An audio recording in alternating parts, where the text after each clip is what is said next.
Hello, hello. Hey, everybody. Hey, how are you? Hey, Mike. Hello, everyone. I'm Greg. I'm the CEO of Creatively. I'm coming at you live from the waterfront in Brooklyn. And I'm really excited to be here with a close friend, Mike Kriak, for our class on understanding NFTs. And we also we're lucky to have Lizzie Mack, our head of talent, experiential as well, playing Voice of God, helping us moderate.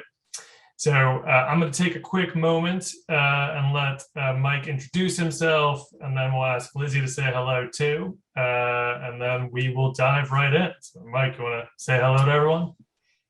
Sure. Hey, everybody. Mike Kriak here. Thank you so much for taking the time and spending the next hour with me. I want to really get to as many questions as you have because that's really what this is all about. I'm very excited. I'm the managing operating partner at ConsenSys Mesh, which is a software incubator and investment company in the Web3 space. I've been there about 3.5 years. Our CEO and founder, Joe Lubin, was one of the co-creators of Ethereum. And if you know anything within the blockchain space, Ethereum is one of the leading blockchains. Very lucky to be there. Very lucky to be a part of an amazing group of people that are helping build software around NFTs and the broader ecosystem. Much to get into. And I'll pass it back over to Greg and Lizzie before we dive in. Great. Lizzie, would you like to say hello to everyone? Hi, everyone. I'm Lizzie. I'm the Senior Director of Talent and Creator Marketing. Well, sorry, Experiential and Creator Marketing. And I'm really excited to be alongside Mike and Greg for this conversation. We're really happy to have you all here. I'll be also helping running the chat and the poll. So if you have any questions, please feel free to drop them. And we will get to as many as we can. Thanks again. Amazing. So we had hundreds and hundreds and hundreds of folks sign up for this class, which we were, I guess, not surprised by because it seems like everyone in the world's talking about NFTs, but thrilled to see. So if you're a member of Creatively, part of our community, you already know this, but we also know a good number of you joined Creatively to take this class and the other classes that we're offering this week. So just wanted to let you know that we're a community of professional creatives, and just over a year and a half, we've had 250,000 creatives sign up and about 1,800 brands join our community. And we, of course, exist so that you can show off all your portfolios, your incredible work, you can collaborate with one another, and you can get paid. And on that get paid portion is where NFTs obviously are top of mind, I think, for a lot of creatives as they're hearing and seeing the NFT world, come into their lives in a big way. So before we start, and the way we're going to do this is I'm going to ask Mike a few questions, and then Mike's going to do a presentation. And then, as Mike said, we would love for you to ask as many questions as you have. We've been doing this, living this virtual world for almost 2 years now, so you probably know this, but down here, there is a Q&A spot on the Zoom webinar. Use that Q&A area to ask your questions.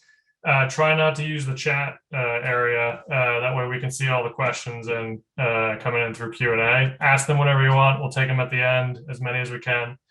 But before we kick off, we're going to go back to the one and only Lizzie Mack.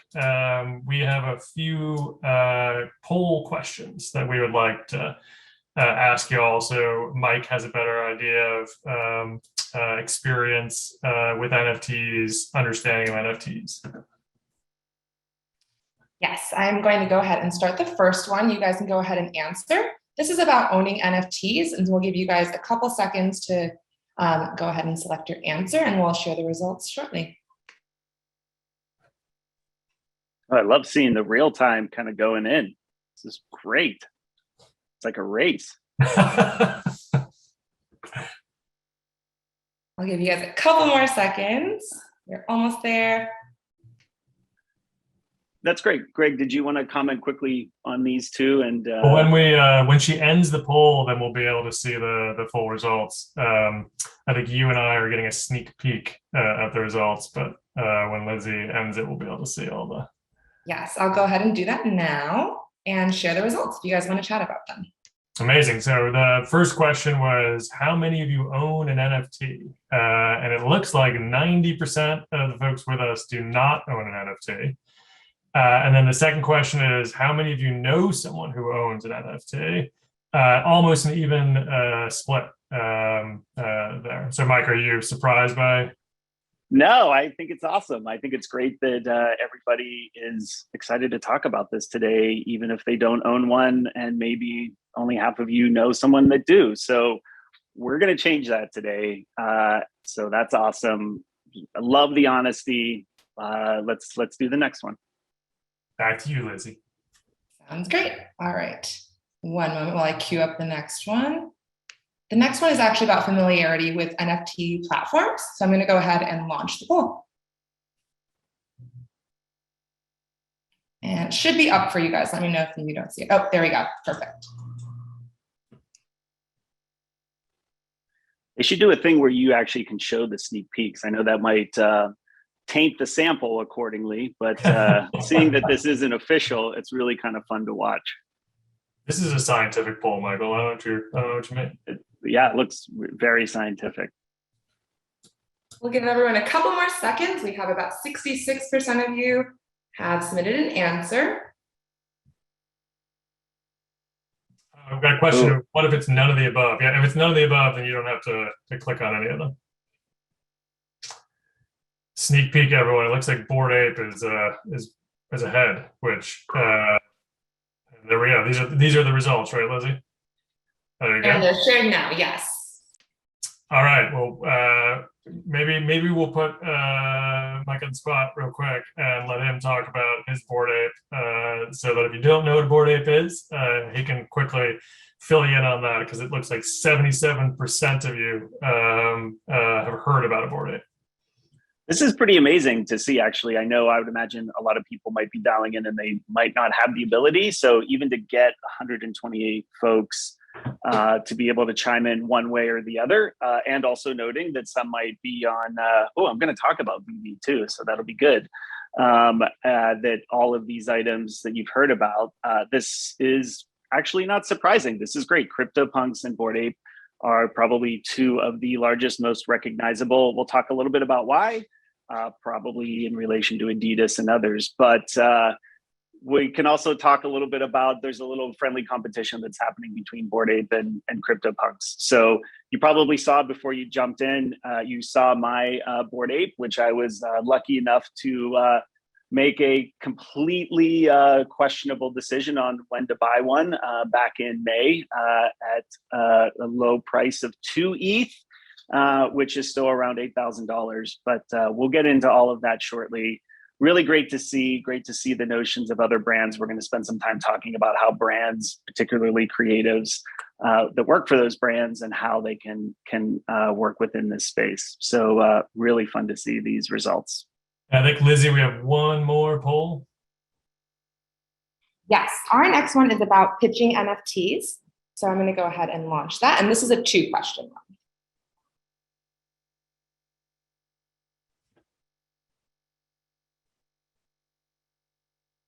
And we're seeing the results coming in. So cool to see.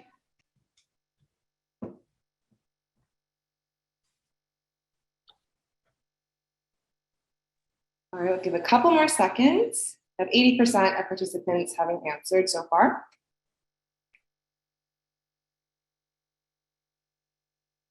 All right, and I'll go ahead and share the results. Yeah, this is, I think, exactly what we had expected and hoped. What we're seeing while we're here today. We want to make sure everyone understands NFTs, but it looks like 81% of you have not worked on or pitched an NFT project, but a full-on 94% of you would like to. So we are in good hands with Mike. I'm going to take 5 minutes to ask Mike a few questions at the very top, and then I'm going to fade into the background, and Mike's going to tell us even more, and then again we'll pick up questions. So I see we have questions coming in the Q&A already, but just a reminder, throughout all this, ask your questions in the Q&A. Lizzie will help us pull out as many as we can at the end, and then we'll do that before we wrap. So before we turn it fully over to Mike, I'm going to ask you, in the spirit of the class being understanding NFTs, what is an NFT? Yep, that's a good question, Greg. I'm so glad you asked that. So it'd be kind of nice if everybody had their microphones off. You could hear all of the laughter. Just kidding. Probably not that much. But NFTs. So I usually like to explain this kind of in 3 tiers, kind of like a very basic definition, somewhat moderate, and then kind of the full, like, I wouldn't even say deep technical, but just something that would be, really fulsome in its reply. So starting off just quite simply, an NFT is a unique digital item. So what's a digital item? A JPEG, a song, a photo. I mean, we've all seen those things countless times, but the question is unique. So you've got a unique digital item, and that word is quite the important word. So when we dive a little bit deeper into a unique digital item, what are we actually talking about? In the case of NFTs, we're talking about a finite, non-interchangeable digital asset secured and proven by a blockchain. I'm going to say that again and kind of maybe just quickly break it down. So finite, there's only so many of them. That's the difference actually between fungible and non-fungible. A US dollar is fungible. Each of those dollars are the same. They're interchangeable. $1 is $1. It doesn't matter who owned the dollar before. You can still use it to buy something for $1. Non-fungible is the opposite of that. It's not interchangeable. It's very unique. There's only so many of them. So that's the difference for the core component of what non-fungible is. The second, when I say a unique digital item, I modified it a little bit to say a digital asset. And this is probably one of the things that to get folks to get their heads wrapped around the most on it. And so for the first time, the major difference between what's happening on the internet today and what is happening now and what is going to happen in the future is this fundamental concept of the difference between Web 2, which is everything up until this point that is been an exchange of information, to Web 3 with the emergence of blockchain technology and NFTs, into an exchange of value.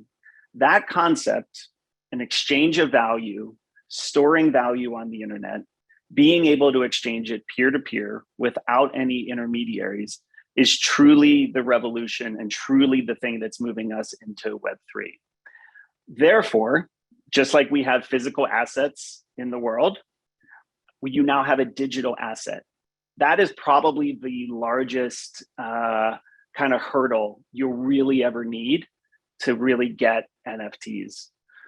There's a term called grokking, which I'll like to maybe explain a couple Web3 terms so that it's a little bit of lingo. Everybody's got to have their lingo in these new realms. It just basically means you understand it. So to really grok NFTs, it really is this notion of a digital asset. And how that digital asset is unique is because it's on a blockchain. We could probably have a whole other class on what and why a blockchain makes this the case. And maybe if we have questions later on, we can talk about that. But as it relates to NFTs, it's simply that this technology is able to do that. I'll end on this question by having kind of the full or kind of, moderate understanding of this. So as I mentioned, an NFT is a store of value that can be transferred peer-to-peer. It's the basis of Web3, meaning you can store it, you can exchange it, versus Web 2. And so really taking all of those items together, that really is the definition of an NFT. I will add that maybe the first question should be that if that didn't make sense, that will be the first question we should really unpack in the Q&A section. But I'll pass it back to you, Greg. Great. And I maybe to ask a quick follow-up. So now that we understand high level what an NFT is, why does an NFT have value? Great question. So the fundamental concept is, why does anything have value, right? Why does a bike, or I don't know, a YSL bag, or any physical good, or any piece of artwork, anything that's tangible and intangible, why does it have value? I mean, the short answer is supply and demand. Somebody believes it has value, somebody is willing to pay for it. And it's that most fundamental economic concept that really determines why it has value. It is, there's nothing special or unique about a Bored Ape. It's literally a JPEG that is referenced on a blockchain. There's many NFT projects that have zero value or tried to have value and don't. But we'll get into some of the components later on, and I'll direct you to a kind of a couple great articles about why this is changing the paradigm into Web3. But really, it's the first time that you're freely able to hold an asset on the internet and freely exchange it, which is no different than if you wanted to buy my bike or you wanted to buy me a drink or whatever the case. Great. Two more questions, and then we'll dive into your prezzo.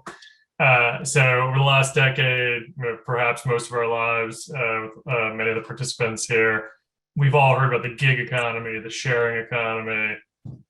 So what is the ownership economy? I think that's a new-ish term that has come into our lives. Yeah, and I love it. And by the way, I got a little preview of some of the questions that were popping in, and I'm really glad, because this gets to the core of creators and people that are really fundamentally adding their IP and their knowledge and their innovation into these projects. And the question there is ultimately, what do you get for doing that? And so there's the analogy that exists for, we all create content on Instagram, we all create really kind of on TikTok, really funny videos and funny memes, and all of these components have value. The question there is, this notion of social networks kind of giving you that engagement for free, except as we know, it's not really free, right? There's personal data that is exchanged, and there is profit to be had in the content that you create. So when we speak of the ownership economy, the concept is, okay, well, what's better than free? And the answer is ownership, IP rights, economic stakes in the projects that you do from day one. And so what's super fascinating about Web3 and about these NFT projects is that the contract that exists in these projects with the creators, they have a stake in what they're building together from day one. And what makes blockchain so interesting is that the smart contracts that are written into the code will move around that value based upon if-then scenarios. Again, I don't want to get too technical on that front, but it's super fascinating that the code is the thing that rules the agreement, and it really flattens how the value accrues and where the value accrues more to the creator. And in that instance, we're moving away from the gig economy or the sharing economy into this concept of the ownership economy, where you have a fair and equitable stake in the value that you create. Great. And last question. So how big or how much value, I should say, do NFTs have if you were to add it all up and look at the entire opportunity? Yeah, it definitely has changed since you asked that question, and it is moving incredibly quick. Right now, the estimates are that the entire exchange of NFTs that exist both on closed platforms like Vivi or OpenSea or other larger marketplaces is roughly around 14 billion. And it was under a couple 100 million this time last year, which, again, I'm sure a lot of people have seen the multitude of press releases about this, and it really is just like a massive explosion. We'll get into this a little bit, but of that 14 billion market, around 65% is on Ethereum, which is, as I mentioned, one of the leading blockchains. And then 20 or so are on other chains like Solana and Tezos, and then about 15% are on centralized platforms like Vivi and others. So happy to dive into that more in the Q&A later. Great. So with that, I'm going to kill my video, move to the background, and Michael is going to take us through his prezzo, and then we will ask tackle questions at the end. So just a reminder again, use the Q&A area, and I'll hand it off to Michael. Great. I will share my screen now. All right. Thumbs up, or Greg, does that look good? Yep, you're all good. Okay. So no need for fancy presentations. I'm just going to scroll through a lot of links and things of that nature to kind of really help us through. And again, I really want to be able to dive into a lot of the examples as soon as possible. Elon Musk retweeted this actually earlier today, which I thought was kind of funny. And it really does kind of make me laugh, right? There's this sense of like, okay, like what exactly are these things and why do they have value? And why does this cartoon drawing hold value? For what it's worth, the cred actually goes to Steve Krause, who started this meme that Elon retweeted. So just to call that out. I think we're actually going to share this document that I'm going through. So there's kind of two articles. One is a YouTube, the first one from Delphi Digital, that's also a podcast about NFTs, and this really amazing guy, Cooper Turley, who I personally work with on a host of projects on how to build tokenized platforms for marketplaces, constructs on aligning incentives for how all of these projects develop. Really great podcast to focus on probably one of the top 3 themes that I want to get into, which is how to build community around these projects and why do these projects succeed. And Cooper does an amazing job of laying out why these NFTs have value and why they exist, focusing a lot on the notion of value.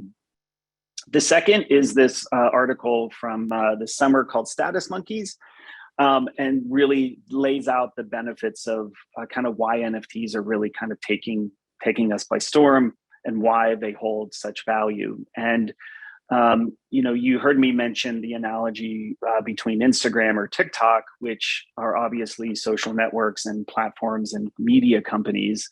And the article focuses a fair amount about how social networks start as a utility on connecting people, but then based upon the number of followers or hearts or likes or clicks, really turn into social capital. And what's super fascinating about NFTs is that there's now a third element that's kind of like rising up out of the graph, which is entertainment. And so we'll spend some time talking about Bored Ape, which I really want to get into, so that you have this functionality that exists about exchange of value and store of value that has a component of utility. It also discusses a fair amount about the ability to convene people, very similar to what media companies do. And obviously, there are social statuses that exist around these projects. As you can see, this is my Twitter handle.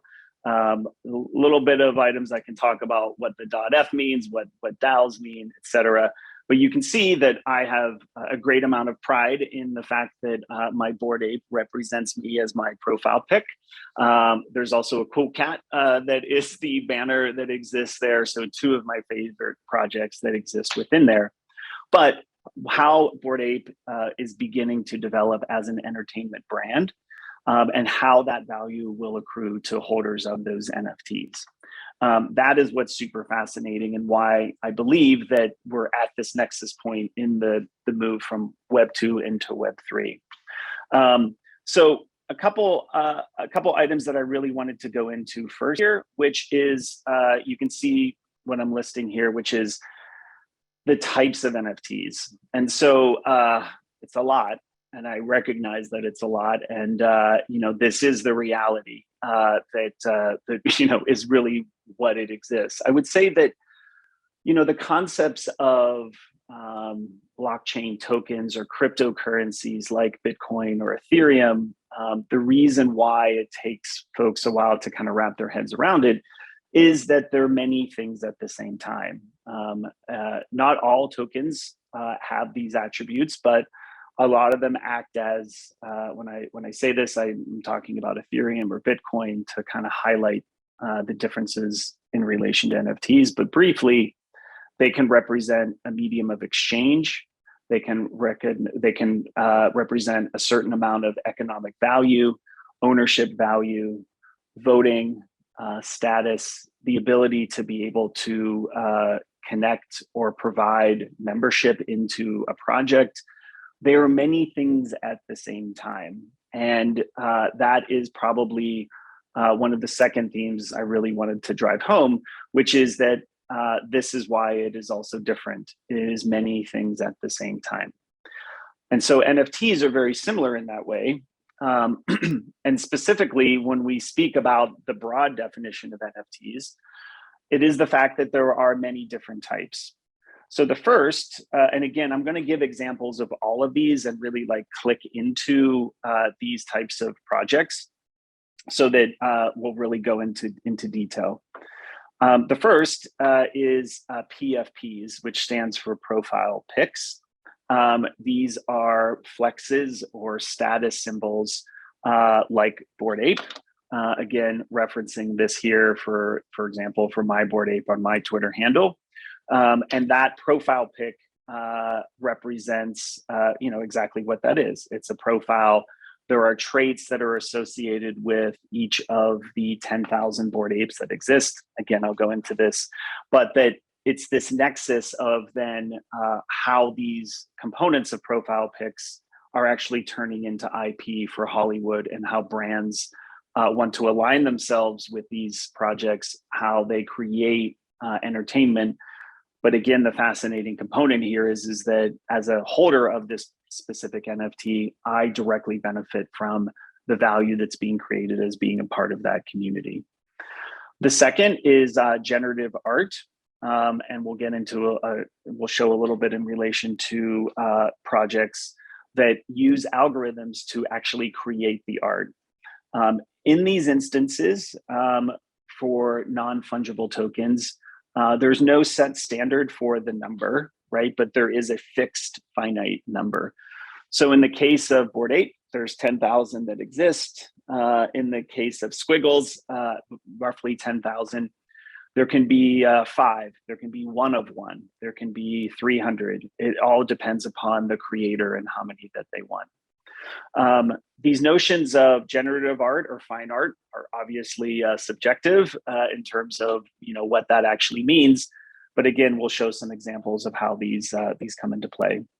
A huge component, probably greater than 50% of NFT projects are within gaming. There are skins and guns and shields and swords, all of these components that really come into play that are no different than a bike or a hammer in wait for it, the meat space. So when we talk about the metaverse, the meat space is me right now as a human. You probably laugh. There's probably some eye rolls there going on. Sure, that's great. But it is kind of funny that this differentiation that exists between 100% digital and 100% physical. But in the instance of gaming, there is now an emergence that's happening in terms of being able to build up your profile or your avatar that has different skins or guns or shields or swords that are freely interoperable. You've earned them by playing, and that you ultimately then end up getting to share them with or sell them on an open marketplace and get tangible value, just like you would if you have a hammer or a bike that you want to sell. This again is a revolutionary concept that exists within Web3. NFTs are also content. So they can be music, they can be a song, they can be a video, they can be an article, they could be a poem. Again, they can be any number of these, right? There can be a finite number of specific references. You may have seen, for example, Twitter or Time or the New York Times. I think Twitter actually sold the first tweet by Jack. So that's great. That's an example of a one-of-one NFT that exists in relation to content.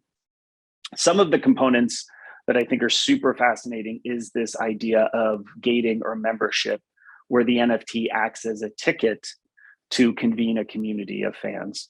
So we've worked with a handful of bands that utilize this as a traditional ticket, say for a concert or Broadway. And those components are stuff that really represent the notion of tickets or membership as well. You will note that my domain, just like you have .com or .org or .life, is you have .f, which is short for Ethereum. And so a domain name is also an NFT. This gets down to kind of a pretty deep level in the notion that that NFT can represent my identity or my reputation or my metadata about me as a user. That really gets into this notion of how you can benefit from your reputation online, how you can get value for your reputation online. And that, again, is something that's probably a bit meta in relation to your component of, working for a PFP project or an entertainment project, but it's important to note. Next up, it can be a digital twin. So if you own a parcel of land, if you own land and you have the deed or the title to that land, it can be an NFT, and no different than it being stored at town hall in a physical piece of paper. It can be stored on a blockchain, and it represents the NFT as a digital twin of that physical item. This acts as proof of authority, proof of ownership. But what's fascinating, if anybody has had to sign a lease or to own a piece of land or a home, that process is quite cumbersome. So again, there's benefits to having this type of technology to remove intermediaries to be able to represent who has ownership of that land. Again, I won't spend much time on these next few, but I think it's also really important to note components of what it means in relation to collateral. So there's a concept called DeFi, or decentralized finance, where, as I mentioned, you can have value that can be exchanged peer-to-peer. That naturally lends itself to borrowing and lending peer-to-peer. And so if I wanted to if Greg wanted to borrow, say, $500 from me, understandably, I might want to get some collateral. He might be able to stake or put his NFT as collateral into a contract that says if he doesn't pay it back, then I get that collateral. These concepts are obviously very basic concepts that exist in traditional finance realms, but are new in relation to this component of creating collateral and being able to utilize NFTs, because they are digital assets and they have the ability to act as such in a very traditional sense.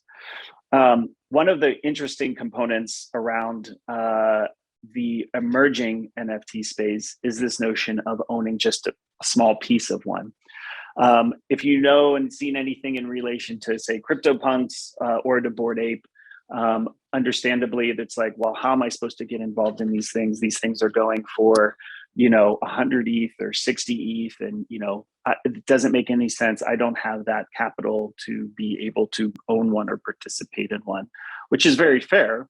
But like any asset, you can divide it and subdivide it, and there are many emerging projects that are out there that can give you fractional ownership.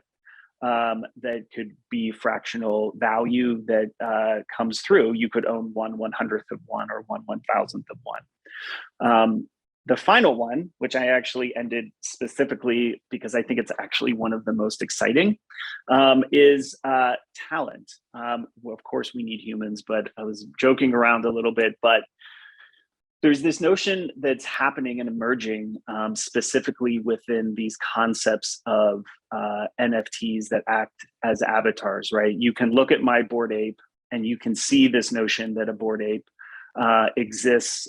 It could have, if it's animated, it could have a certain sense of character or point of view that can be created by people. We know now that AI can write songs and can produce music. What happens when you blend these things together?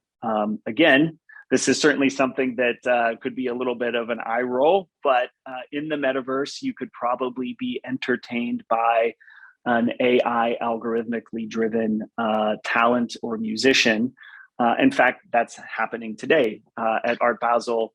One of the NFT projects called Fluff has Angel Baby, which is a talent. They are a singer. They are an PFP project that released a song and released a video and performed live on a screen to a couple hundred people at Art Basel.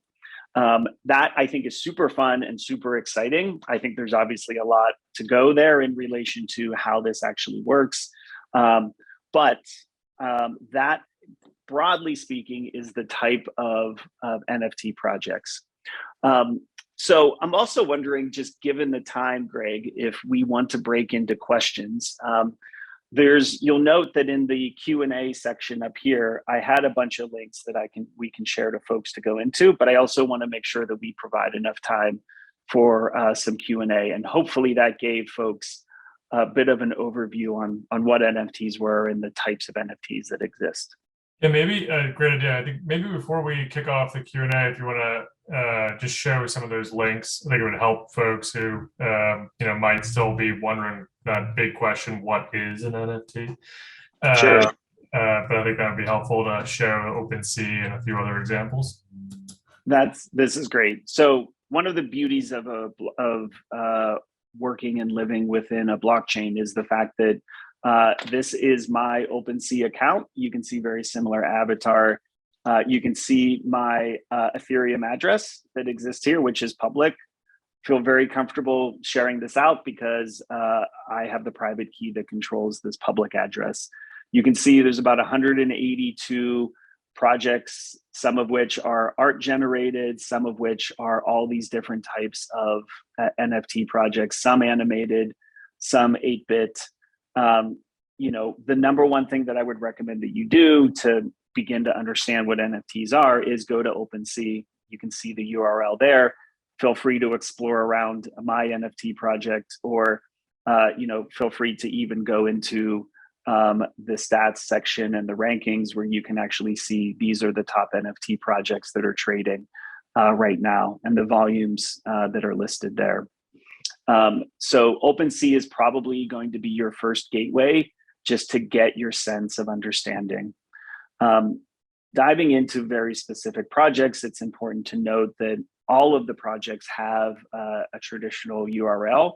So CryptoPunks, you can learn about them. They have links to their Twitter and their Discord handles. You can see that with Bored Ape. Interestingly, you can see that they have a gating factor here. It is the Bored Ape Yacht Club. So when you click through here, you connect your wallet and it gives you access because they recognize that you have the NFT. Just some examples of generative art like squiggles that are listed here. I highlighted the fact that there are many brands that are going into the metaverse full stop. Great example with Adidas that is partnering and building digital land, partnering with Coinbase, partnering with Bored Ape and others. Huge projects. You can see Nike just acquired this project that started as digital sneakers and then worked with an amazing artist called Murakami. So you can see the difference with many brands. In this instance, these are digital horses that are NFTs that act as racing. You can see Stella Artois here. They did a brand partnership. The takeaway for these items, for these three, and the links that are provided in the doc is it's incredibly important to know that major brands are moving quite quickly into the metaverse, are figuring out how to partner, how to create their own NFT projects, and they need creators and designers and builders. The piece that is so important that I want to convey, and hopefully we get into this into the Q&A, is the best way to understand how and what an NFT is to go onto OpenSea, is to get a digital wallet with Coinbase or MetaMask, and to be able to buy an NFT and to be able to work around it, understand what the community is, what's being discussed on Twitter, what's being discussed on OpenSea, and being able to participate. There are many NFTs that are $10, $20, $30. From a career perspective, in my opinion, it's incredibly important to begin to just try and do in Web3. You will be frustrated at first, you will work through it, you'll have an amazing amount of fun. But that to me is the best thing that you can do. And you can start with taking a look at OpenSea, Coinbase, as well as launching an NFT platform as well, coming in Q1 of next year. That is also a great centralized exchange to be able to give you some insights into NFTs as well. Is that good, Greg? And then dive in, or yeah, that's great. If you want to stop sharing your screen, we can dive into the questions. We have hundreds of people in the virtual room and a few dozen questions. So I'm going to do my best to get through these and play time cop a little bit. Let Michael sip his water there. So I think you just answered this question, but it feels like a good place to start. If you're just beginning and you are just trying to understand NFTs, what is the one place that you would go to? It's definitely worth highlighting, and then I'm glad you said it. I'd say the one place to go to is OpenSea. And so OpenSea.io, and so really begin to explore. What you'll find quickly is that you will need a digital wallet that is very similar to what you see in Apple Pay or into Google Pay. You know, I think most folks are familiar with tying their credit card and or having some type of pass that exists in a digital wallet on their phone. This is no different utilizing Coinbase or MetaMask. And with that, that will get you the process of owning a little bit of Ethereum or another cryptocurrency that will enable you to actually buy or transact on these projects. Great. And a good segue, we're going to go to Stacy's question next. Stacy Schilling asks, how do you get paid? Does it have to be crypto? Can crypto be converted into cash? Yep, that's a great question. So I have highlighted OpenSea and Coinbase and others because of the open ecosystem that exists at present, that it is in crypto. And there are on and off ramps, particularly depending upon where you live in the world, that easily connect that into bank accounts, and that it does convert into fiat, which is US dollars, pounds, wherever you are in the world, so that you can convert. There is no doubt that Ethereum, ETH, and Bitcoin are new digital currencies that exist that will be a part of our lives. That is a very important part of recognizing that prospect. But many projects like Vivi, which Marvel partnered with for a Spider-Man NFT launch, and X-Men and a couple others, it was as easy as a credit card as well to buy NFTs. And so there are many other platforms that accept fiat payment or credit card payments. The one thing that I would caution on that is at the end of the day, you're buying digital assets. It's incredibly early. I would caution everybody to please be very careful about the amounts that you spend on these, the types that you spend, where you trade. You know, it's speculative. It's super fun and super exciting, but and you can get caught up in the flurry if you dive super deep. And people get very excited about a project and they feel like they got to have it, right? And then, you know, you just please be very careful about what you spend, how you spend it, and where you go. But there is a mix of payment for via credit cards. OpenSea does require cryptocurrency though to participate in it. Great. And then there's a variety of questions around how NFTs gain value. And if you're creative, if there are strategies or ways to increase the value of your NFT. Excuse me. I love that question. Sorry. Because, sorry, there is no magic formula for how, sorry. That's all right. Take a sip of that water. Yeah. And then no, I'm good. Yeah. So exactly. There's no magic formula for how this works. It is like saying, how do you create a super awesome song that goes viral? Or, why is this artist hot right now? Why is this painting hot? Why is this meme hot right now? I think it's those types of things that really strike at the excitement. So that I think is a very important notion to consider. What I would say when I look at NFT projects and ones that I'm interested in, or projects that for you, if you're looking to get involved, that maybe needs a designer or a creative, or you work at an agency that is looking at, which brands to take on or which NFT projects to take on, do spend your time. I mean, the looking at what other projects say the creators have done. They have profiles. They may have worked on other projects. They may have been very successful in Web 2. What communities have they garnered on Discord and Twitter? This is actually the third time I've said that, and I think it's really important. Quite quickly, how does the word get out? How does, there's a lot of subgroups within, there is crypto Twitter, right? So the majority of my Twitter followings and followers are crypto related these days. And so what is crypto Twitter saying about a project? So do your homework, find out, why this artist has been successful in the past, who is she partnered with before, who is she partnered with again, what have they announced about the project, and do your homework. That will enable you to either decide to purchase the NFT or decide to actually be able to want to work, and spend your human hours helping build one.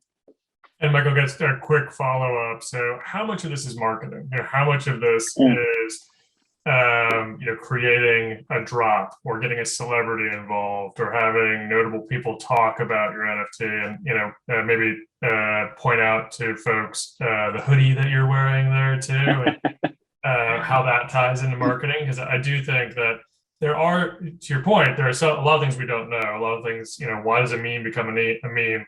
But I think there are some very things we point to that folks have done with success, from celebrities to drops to merch. Yep.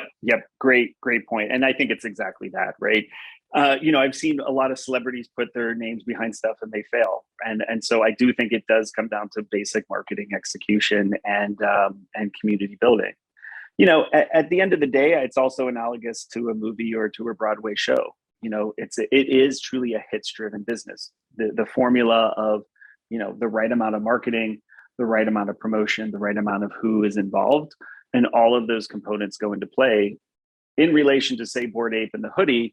There is a certain sense that from a fashion perspective, having, this is actually a derivative work of Bored Ape called Mutant Ape. And so you have to be a Mutant Ape holder to have one of these. And so you literally go on site and log in and they recognize that you have this NFT, then you can buy the hoodie. That creates a sense of scarcity physically as much as the actual NFT itself. But, you get to walk around and people recognize it to some degree. And, I make it a point that when my husband and I are walking our dog on the West Side Highway, that if somebody calls it out, it just is like the best, because then it's just like, oh, look at that. Somebody's like noticing it. It's awesome. So, there's always a balance there, right? It's, you got to make sure it's not all ego, but it's also really fun to see how it develops. And then, of course, our community here at Creatively of 250,000 creatives, animators, illustrators, graphic designers, 3D artists, painters. So I'm getting a lot of questions about what kinds of assets can be minted, sold as NFTs. So maybe if you could talk about that a little bit, and if there are things that can be an NFT and things that cannot be an NFT, with a focus on visual art, given our community. Yeah, I love that. The short answer is any visual asset or any digital asset can be sold as an NFT. But then the challenge is, that's almost the easy part. The challenge is, how do you market it? How are you going to punch through the noise? How is it going to be successful? Why is it going to be successful? The creativity and the interplay. And one of the things, the reason why I say, begin to look at them and buy them and use them and figure out, is it's so wonderful to see how folks kind of do derivative works and really just move into and learn from the last project. And that's super fun. It's actually a really great point on OpenSea. Go ahead, mint. You can actually mint it's not expensive at all. Mint a few NFTs, get that sense, figure out how to play around with it so that you can physically see. And that's really great. So we have 4 minutes remaining, but we're going to keep Michael here for a bonus of 5 minutes. And then I will find a way to, repay him for the extra 5 minutes. So kind of fast following question on that. So you've minted an NFT, you've marketed an NFT. What is the range of value? You talked about the total value, but can you give us a sense of what success could look like for an individual? Great. Well, the range is definitely 0 or even negative in terms of the time you put into it and it's not successful.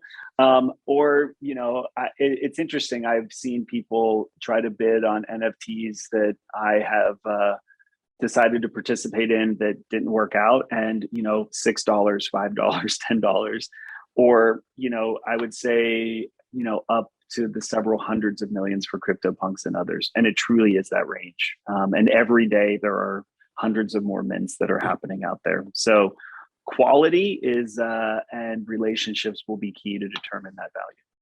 Great. Next up, we have a lot of fashion designers in our community, both early career and amazing established designers. So if you wanted to turn your physical fashion designs into an NFT, is there a way to go about doing that? Yeah, that's really awesome. Wow, that would be a really fun project to work on, where you would say, okay, I have created and drafted these, and you put them out in the public and you have ownership of them. And I could see where you could establish a community of people that actually would want to fabricate them and distribute them. And I think that would be an amazing example of how you convene a community and you create a decentralized autonomous organization, or a DAO, that is a Web3 construct on how to distribute value from those original designs. I would love to pursue that. That is something that, or you should pursue that, whoever had the question, because that's exactly what this is about. How do you pull and convene people together to build and make something? And how do those group of people get value? That really unlocks what NFTs are. That's a great question. Amazing. All right, 3 more questions, maybe 4, but at least 3. Number 1, do you foresee NFT platforms being saturated in the future? And if so, how quickly do you think that's going to happen if it hasn't happened already? They're already saturated. So, yep, it's happening already. Great. And then we'll go back to kind of the mechanics of this and the jargon. What's a smart contract? So a smart contract is the way in which a blockchain determines what to do. I mean, that's really kind of the short answer. So you have this opportunity to be able to say, if this happens, then this happens. So that kind of if-then scenario is pretty typical in code, but to be able to have that being encoded on a blockchain gives the users and the creators the sense of security that will happen. And that is really one of the fundamental differences of a blockchain, because contracts are enabled in that way automatically. We could spend a little more time on that, but that hopefully briefly gets through it. I would also, great question way too, is just simply Google, what is a smart contract? Watch a couple videos, keep watching and rewatching these things, because that's the best way to to enable it. I would finally say that everything that probably this group does is all on the back end for that. You don't necessarily need to know or understand how to code in Solidity, which is one of the leading languages in blockchain smart contracts. But if you're interested, please do. Right, and then we have a handful of questions about environmental impacts of NFTs. And that's a big, meaty topic, obviously. But if you could speak a little bit about what are the concerns that exist and what is being done, perhaps to mitigate some of that. Yep. So depending upon the type of blockchain, that is either an issue or it's a non-issue. And all blockchains, including Ethereum, are moving to the ways to validate transactions without consuming vast amounts of energy. And that completely removes the environmental question. There are blockchains like Polygon and Palm and others that are utilizing an economic mechanism to validate the blockchain, and therefore there's not a lot of energy being used. And so it's really a great question. When I listen to a lot of podcasts outside of like crypto podcasts, it's understandably a tough question, but it's also one that is a non-issue because technically it's changing. It has been an issue, so I don't want to negate that, but it's becoming a non-issue in the ways in which blockchains are iterating, like within the next 6 months. Thank you. And then one more question about getting paid. It's one of the reasons Creatively exists, is to help our community get paid. So if a creative has an NFT that is sold, do they then get a portion of the resales? Is there a long-term financial benefit? I love this. Yes, that is like one of the best things. So establishing royalty rights in perpetuity is one of the major benefits for creators. It's dependent upon the platform that you're on, the type of NFT standard that you use. There are several different types of NFT standards. That's maybe for the NFT 201 that we'll do next time. But yes, this is something I'm very passionate about because of some work that I've done on Broadway, and being able, the original creators, to get value in perpetuity. But you can see what like amazing impact that has for the creator, but that really a lot of people along the way that are rent seekers worry about it. Thank you. And then we've had more than 50, actually more than 75 questions come in, so we're not going to get to them all. We will do a couple things. So Creatively Classes happens every month, and every month we will have a class focused on NFTs. Creatively is very focused on making it easy for you all to not only understand NFTs, thank you to Mike here, but also soon to mint NFTs. So keep an eye out on Creatively for that. And I think like the last question, which I would bet a lot of folks feel, you know, you hear about NFTs, you see the buzz about NFTs, you see certain folks on TV talking about NFTs. There could be a fear that this is only available to an elite small group, and an elite small group is going to benefit from this. So I guess to kind of frame that question up, is our community too late? Is the opportunity past, or where would you say we are at the overall opportunity to, as an artist, as a creative, participate in NFTs? Not that I follow any sports, but we're not even at first base yet. Exactly. We are. None of us are too late. I continue to learn. All of you will continue to learn. The last question about the royalties, that has yet to happen en masse. We are at the very early stages of flattening where value accrues, and not having it in centralized platforms or a handful of individuals. And so creating the standards and allowing creators, and this is why I say, like, create your first NFTs, play around. OpenSea does have reoccurring royalties that go back to creators. So even if you do it amongst a group of friends to see how it works, try it, do it for a couple bucks, and like just understand those mechanics, and that potential will come to the masses. We're, in the next 5 years, you all have plenty of time. We all have plenty of time, and it's up to us to make this happen. And that's, I think, what's most exciting. So sure, there are eye-popping numbers for items being sold early on, and sure, those things will come down to reality. We see this time and again when there's a change that happens. But get involved, try it, play around with it, and you're definitely not too late. It's you're early. Thank you, Mike, and thanks for sticking around for an extra 5 minutes. Just a reminder, this is the first of what will be many classes around NFTs and features rolling out in Creatively. So download the Creatively app on your iPhone, sign up on our site, which I know you all have, RSVP for this class. And then we'd love to not only see you next month in Creatively classes, but to see you on the platform and check out all your amazing portfolios, help you find work and get paid by jobs, NFTs, and make sure you get paid faster. So thank you, Mike. We owe you for 6 additional minutes of your time. Happy holidays, everyone. Appreciate you all coming out for this, asking amazing questions. And very soon, next month, we'll have more on NFTs, next edition of Creatively Classes. So thank you, everyone. Thank you, Lizzie. Thanks, everybody. Thanks, everyone, for joining us.